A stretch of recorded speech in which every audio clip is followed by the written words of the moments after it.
বিশ্ব বাংলা নিচ্ছে ছোট্ট একটি বিরতি, ফিরে এসে অন্যান্য সংবাদের সঙ্গে আলোচনা থাকছে। বার্সেলোনার বহু সাংস্কৃতিক এলাকা থেকে রাভাল জোনে পরিচ্ছন্নতা রক্ষায় সিটি কাউন্সিল নতুন নীতিমালা, যত্রতত্র বর্জ্য ফেললে কঠোর জরিমানা।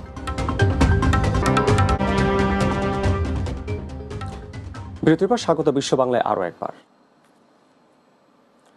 স্পেনের পর্যটন শহর বার্সেলোনার বহু সাংস্কৃতিক এলাকার রাভাল জোনে পরিষ্কার পরিচ্ছন্নতা রক্ষায় সিটি কাউন্সিল নতুন কিছু নীতিমালা প্রণয়ন করেছে। এতে বিশেষভাবে গুরুত্ব দেওয়া হয়েছে বসতবাড়ির বজ্র যত্রতত্র না ফেলে নির্দিষ্ট স্থানে রাখার বিষয়টি।